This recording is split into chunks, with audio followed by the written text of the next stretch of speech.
પનીર ખાવાનો ચસ્કો છે ને તમને, મને છે, પણ હવે આપણે સંભાળવું પડશે. આ પનીર ખાવાનું બંધ કરવું પડશે. પનીરનો ચસ્કો હશે તો મહેનત વધારે થઈ જશે. એનું કારણ શું છે કે હવે બહારનું પનીર નહીં ખાઈ શકાય, પનીર ઘરે બનાવવું પડશે, એટલે મહેનત વધી જશે. તમે કહેશો કે કેમ નુપુર, બહારનું પનીર અમારી પાછળ જે દેખાય છે ને એ પનીર બધી જ હોટલમાં જતું હતું, ઘણી બધી રેસ્ટોરાંમાં જતું હતું.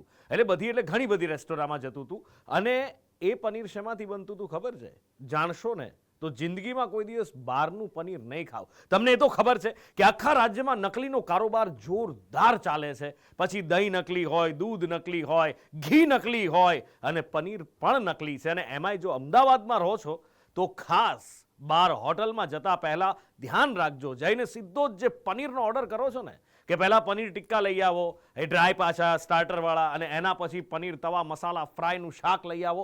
એમાં ધ્યાન રાખજો, કારણ કે જો આ પનીર અહીંયા બનેલું પનીર એ હોટલમાં પહોંચી ગયું છે, એ હોટલવાળાને ખબર નથી કે પનીર શેમાંથી બનાવ્યું છે, એણે એમાંથી સબ્જી કે સ્ટાર્ટર બનાવીને તમને આપી દીધા, તો એક વાત નક્કી છે, એ ખાધા પછી સીધો હોસ્પિટલનો ખાટલો પકડવો પડશે. અને કદાચ બની શકે કે કોઈ મોટી જીવલેણ બીમારી પણ તમને આવી જાય. એટલા માટે આ કહી રહ્યો છું કેમ કે અમદાવાદમાં એક જગ્યાએથી 1500 કિલો, જી હા 1500 કિલો, 1.5 ટન નકલી પનીરનો જથ્થો ઝડપાયો છે.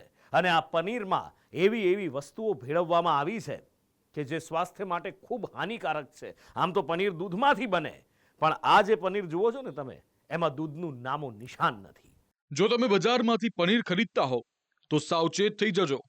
ભેળસેડિયાઓ તમને પનીરની આડમાં ઝેર પધરાવી શકે છે. અમદાવાદના કુબેરનગરમાં નકલી પનીરના કાળા કારોબારનો પર્દાફાશ થયો છે.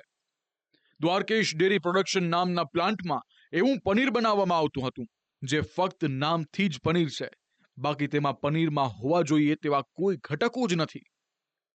પ્લાન્ટના માલિકો પામોલિન તેલ અને એસિટિક એસિડનો ઉપયોગ કરીને પનીર બનાવતા હતા. આ ડેરીમાંથી 2-5 કિલો નહીં પણ પૂરું 1500 કિલો નકલી પનીર ઝડપાયું છે, જેની કિંમત 3.5 લાખ જેટલી છે. ડેરીમાંથી વેજીટેબલ ઓઇલ અને એસિટિક એસિડનો મોટો જથ્થો જપ્ત કરવામાં આવ્યો છે. આ પ્લાન્ટના કદને જોતા સમજી શકાશે કે કેટલા મોટા પાયા પર અહીં પનીર બનાવવામાં આવતું હશે. પનીર ખાવાના શોખીન અમદાવાદીઓએ હવે ચેતી જવાની જરૂર છે, કારણ કે નકલીનો કારોબાર અમદાવાદ શહેરમાં મોટા પ્રમાણમાં ચાલી રહ્યો છે. આજે બંધ પ્રોડક્શન હાઉસ છે તે છે દ્વારકેશ ડેરી પ્રોડક્ટ હાઉસ, અને આ કુબેરનગર વિસ્તારમાં આવેલું છે. ગઈકાલે ફૂડ વિભાગ દ્વારા અહીં રેડ કરવામાં આવી હતી. ફૂડ વિભાગના અધિકારીઓને બાતમી મળી હતી કે અહીં નકલી પનીર બનાવવામાં આવે છે, અને જેના આધારે જ આ કાર્યવાહી છે તે કરવામાં આવી હતી. ઘરની રસોઈ હોય કે લગ્ન સહિતના પ્રસંગો, રસોઈમાં પનીરની હાજરી હવે વ્યાપક થઈ ગઈ છે. પ્રસંગોમાં તો પનીર વિના જમણવાર અધૂરો ગણાય છે. પ્રોટીન, મિનરલ્સ અને વિટામિન્સ સહિતના પોષક તત્વો મેળવવા માટે પણ લોકો પનીર તરફ વળ્યા છે. જો કે તેમને ખબર નથી કે તેઓ જેને પનીર સમજીને ખાઈ રહ્યા છે તે પનીર છે જ નહીં, પણ ઝેર છે. પેટમાં થતા અલ્સર, ચાંદા મોંમાં શરૂ થઈને પેટમાં થતા એ અલ્સર એસિડિક એસિડના કારણે ખૂબ જ વધારે પ્રમાણમાં અલ્સર થાય છે.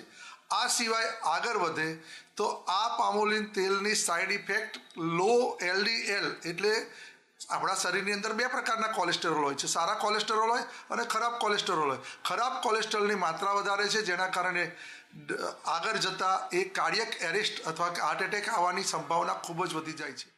ભેળસેડિયા નફાખોરો કમાણી માટે લોકોના જીવ સાથે ચેડા કરતા પણ હવે નથી ખચકાતા. અહીં બનેલું પનીર શહેરની જાણીતી હોટલ અને રેસ્ટોરન્ટમાં સપ્લાય કરવામાં આવતું હતું. એ વાતનો માત્ર અંદાજ માંડવા જેવો છે કે અહીંથી દરરોજ કેટલી માત્રામાં નકલી પનીર બજારમાં ઠલવાતું હશે. કેટલા લોકોએ ન ખાવા જેવું આ પનીર પેટમાં પધરાવ્યું હશે. જો કે ફૂડ એન્ડ ડ્રગ્સ વિભાગ હવે જઈને જાગ્યું છે. હજુ 1 મહિના પહેલા જ રાજકોટના શીતલ પાર્ક વિસ્તારમાં શંકાસ્પદ ગુણવત્તાવાળી પનીરની ફેક્ટરી ઝડપાઈ હતી. એસઓજીએ અહીંથી 800 કિલો પનીરનો જથ્થો જપ્ત કર્યો હતો. આવા કિસ્સા છાશવારે સામે આવી રહ્યા છે, ત્યારે સવાલ એ ઊભો થાય છે કે ફૂડ એન્ડ ડ્રગ્સ વિભાગ શું કરી રહ્યું છે?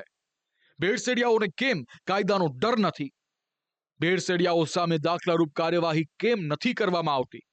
ઘણા કિસ્સાઓમાં ભેળસેડિયાઓ સામાન્ય દંડ ચૂકવીને છૂટીને ફરી ભેળસેળના ધંધામાં સક્રિય થઈ ગયા હોવાનું પણ સામે આવ્યું છે. એવામાં ગુમાવવાનું સામાન્ય જનતાને જ આવે છે. બ્યુરો રિપોર્ટ, સંદેશ ન્યૂઝ.